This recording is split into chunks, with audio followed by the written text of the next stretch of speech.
And I've been painting and drawing pretty much all my life. And I started painting in Yosemite National Park first.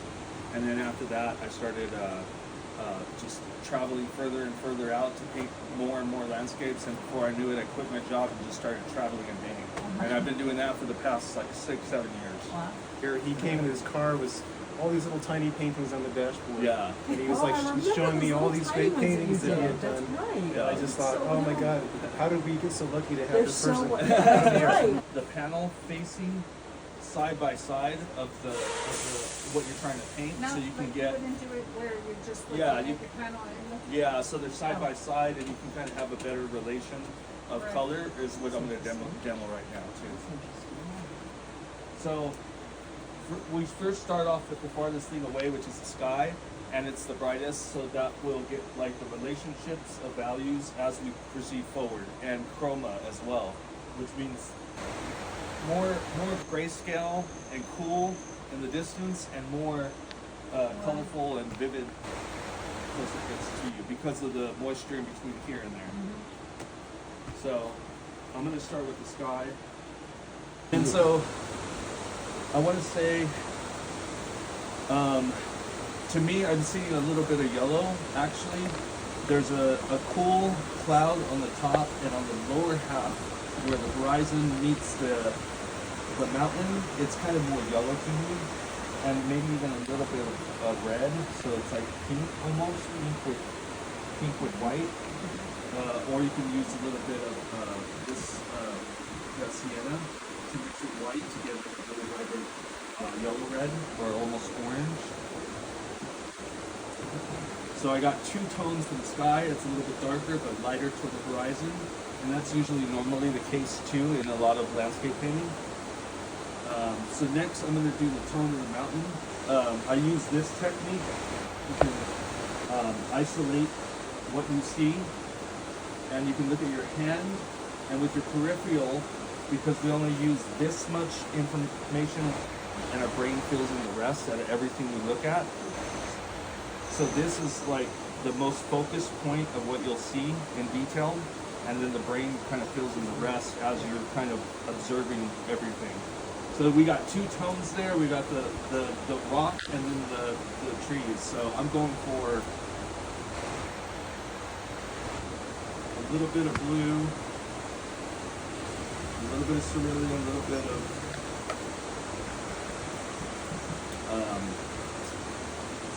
alizarin. No, not alizarin. Let's go cad. I'm gonna get like a little bit of purple pink, a little bit more cad, and then I'm gonna add some white. I'm trying to build a little palette here. So now I got this like kind of purple gray pink almost. It's a little bit warmer on the bright side. I could always add a little bit of brown. Maybe a little bit of sienna. Red. So now we got like a warmer, but I want to keep it primarily cool. I'm going to stay right around here. Got some variations here. So when I look at that, it's probably just right around here. And so what I'll do is kind of mark it right here. And do a comparison. It looks like the value's a little bit too dark. So I'm going to move it one step up.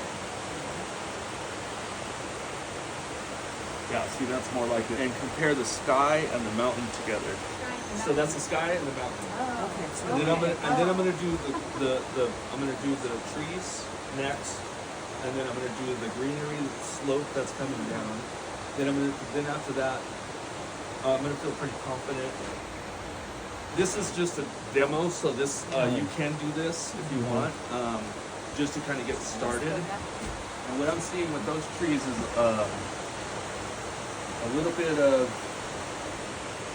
still ultramarine, ochre, cerulean, And I feel like there's a little bit of purple in there, which means that there's a little bit of cerulean and cad. So what you'll find too is that when you paint something, you look at it, but if you do this like kind of comparison chart, you'll see that it possibly like even your values might have been off, so it might have been a little bit lighter than you thought, you know. And so I thought I had it, but then it was a little bit lighter. So So when you put up the Yeah. next layer, you're like, Layer, oh, this is yeah. too, okay, that's it gives me a little bit more confidence in the value and make it more true. There's a little bit of red in there too. It's like almost like a purple green. No green in the palette. No green on this palette. Yeah. Okay. So next I'm gonna do the slope. I use black and lemon yellow for a really nice green, a cool green. You guys- Yeah, for a very cool green. Yeah, that's a really pretty green.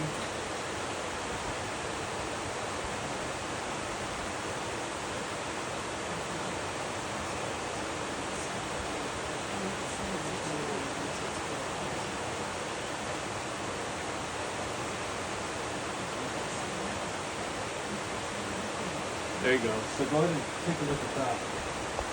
The last one I want to get is these kind of almost yellowish brown trees in the front. Do you see them as the slope comes down? There's this another set that's right in the front. So I'm going to get those guys down real quick. You're looking at the trees right in the middle of the avenue? They're really close to us. Do you see that kind of brownish yellow in it? You know, I'm getting like this, like kind of right here.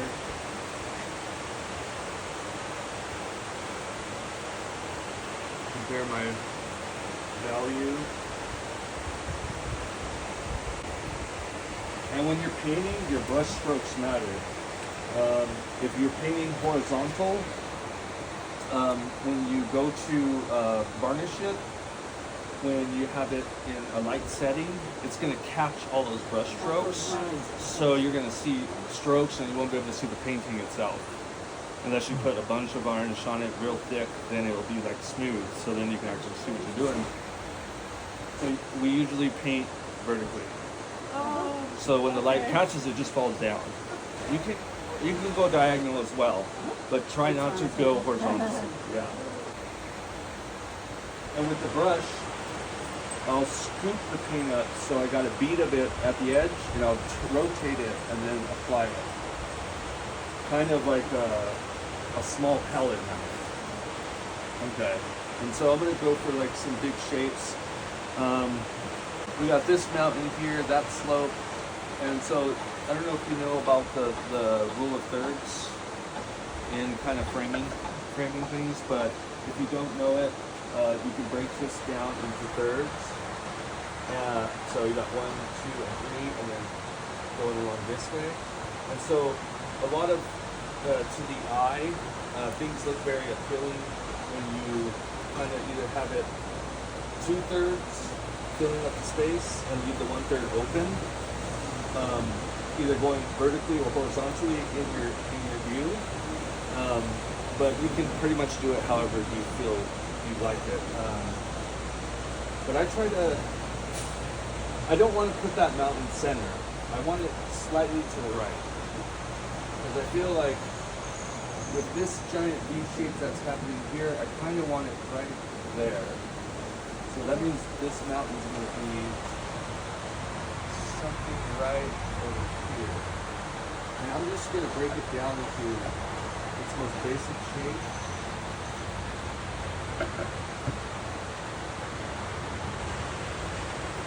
And I use a little bit of mineral spirits to kind of dilute it down and let it glide a little bit. And I kind of break it down geometrically. I try not to do any curves. Geometry is very appealing to the eye. I'm sure there's a scientific method or reasoning behind that. I don't know it exactly, but there's something about it. You can see geometry in nature everywhere. Yeah. It's organic. there's like a laddering patterns that's kind of in everything. Our Right. bones, everything's a 16th of a 16th of a 16th, you know, and it's exponential. So all that really exists. And when you're painting long enough, you see it. You see it in everything. You know, nature speaks to you. I'm sure you all know that. And so now I'm breaking down the slopes. As basic as I can get it. I'm not trying to focus on too much details. I might drop in a couple keynotes for like major trees. Tree there, tree here, tree there. And then go into my next shape. Little house over there.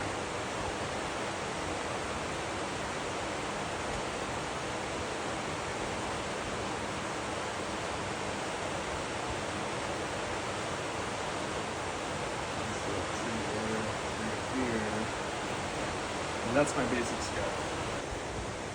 Apply the paint on and kind of let it open up a little bit, and then do that to both sides so that I'll get a flat razor edge. Because with the paint mixed with it, it just kind of gets it to a point. Then I can kind of draw in sharp lines. So this is for me kind of a universal brush, and then I have like another brush that's kind of a little bit bigger. The bristles on it a little bit stronger, so I can kind of jab into the panel.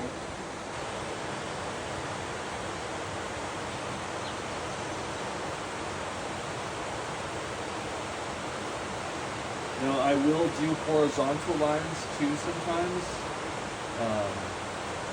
but afterward I'll reinforce it with like a vertical or a diagonal. And I'm going to leave this a little loose, kind of gestural, so I could just have a little fun with it and just put in the detailed areas.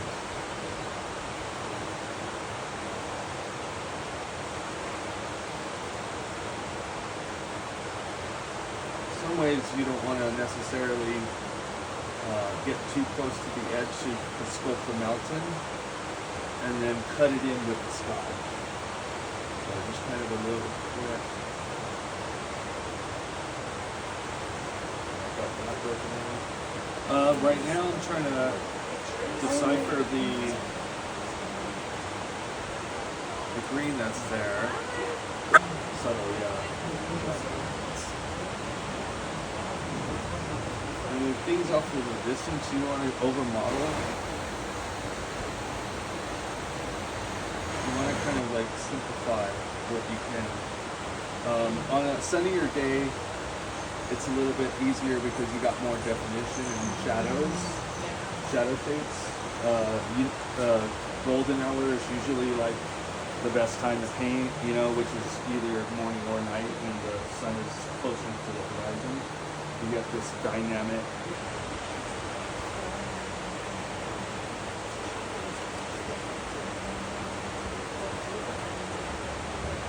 And I try to squint my eyes so that I'm getting like, just like seeing the big shapes. And if there's like a bunch of little patches of, you know, little trees here, trees there, I'll put those in kind of a little bit later. I don't want to kind of draw around every little shape, you know? And trees in the distance, I like to keep them a little bit more simplified.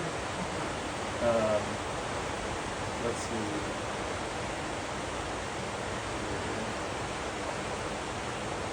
Like masses of trees would just be kind of a little bit of a stroke of something like this.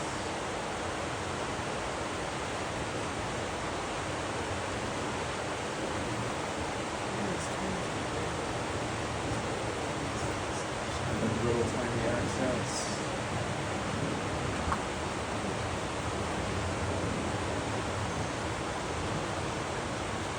Keep some variations in the green. Variation is like your friend in your line work, in sculpting the terrain.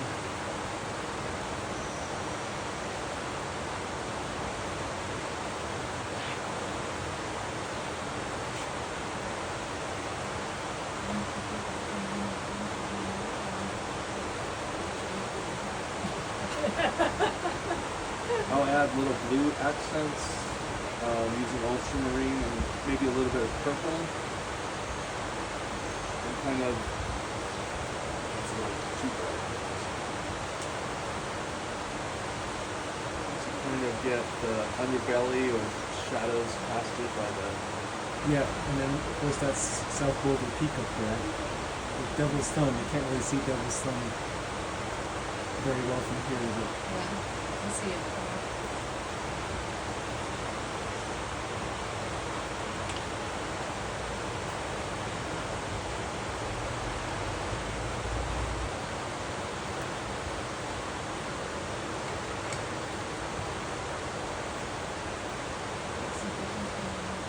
so what's your thought process right now, Norberto? Trying to create these little patches of trees and You working with the greens? yeah, keeping some variation. We got some dark patches that kind of step further back and closer. That give us a sense of distance.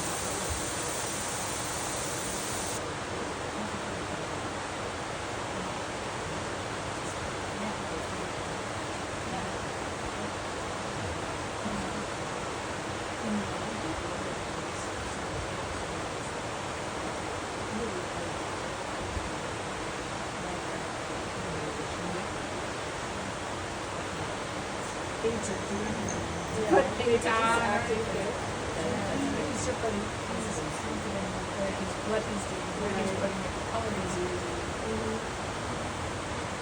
Thank you.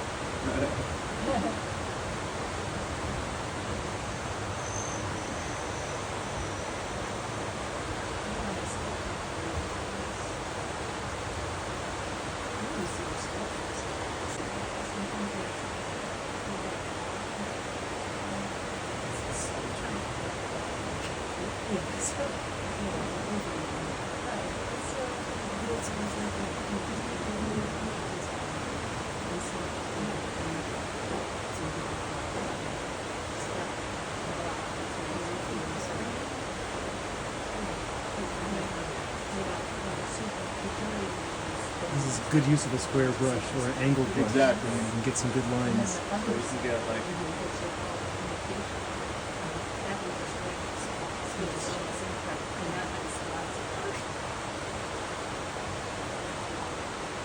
and like I said, this is not my ideal timing light situation, but Plus today's so hot. yeah, the only way to make the most of it is that you kind of focus on the patches of color and then the shadow accents that are separated.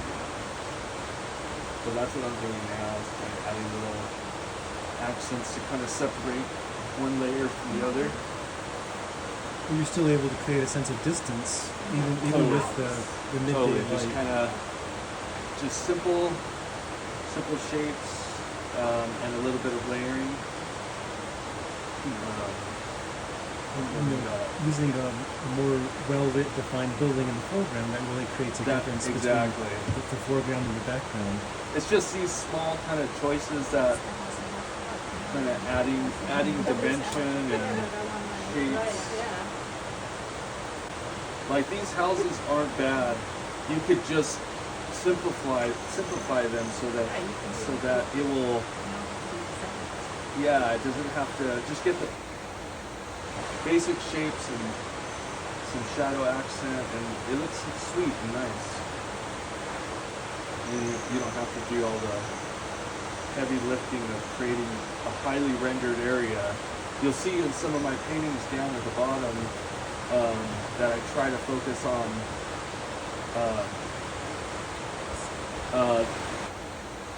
if I put more detail here, that lets this kind of fall back into the distance, you know? So now I'm concentrating my detail into here, so I'm calling your eye this way.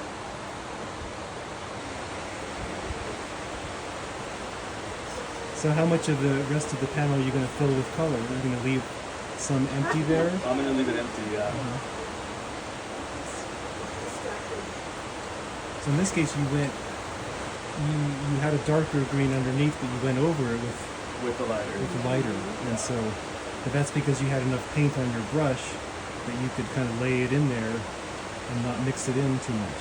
Well, now you're mixing it in. Just a little bit, Yeah. a little bit here, a little bit there. Really good. Now with these little kind of overhangs, you can do vertical or horizontal. Sorry, horizontal accents, because then you want the light to kind of catch it and make it feel like it's popping out.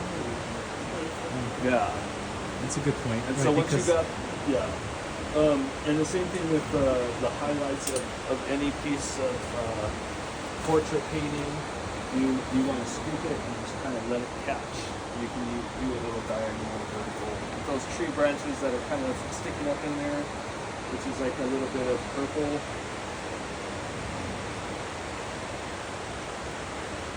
And I noticed that there's a lot more purple than there are really truly browns, like purples, pinks.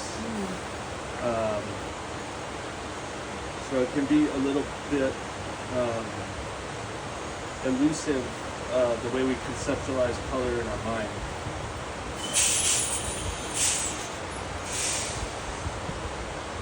Which is a practice. Right. Yeah, it really is just lots of practice. It's Doing it just- over and over again. And you learn from your mistakes. And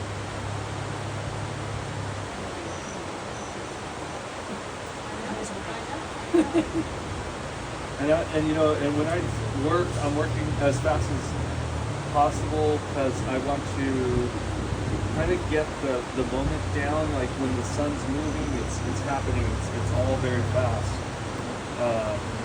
So I usually paint fairly fast, but that takes a lot of practice. So be patient with your learning process. The more you do it, the better you're gonna get. So just kind of be patient.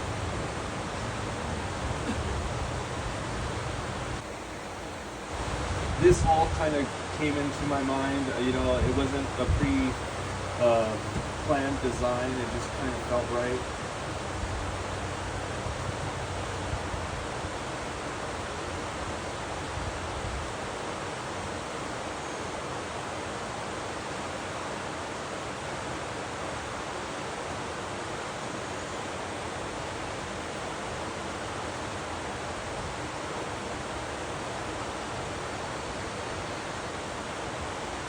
So it takes two artists to create a masterpiece. One to paint it and the other one to kill him before he destroys it.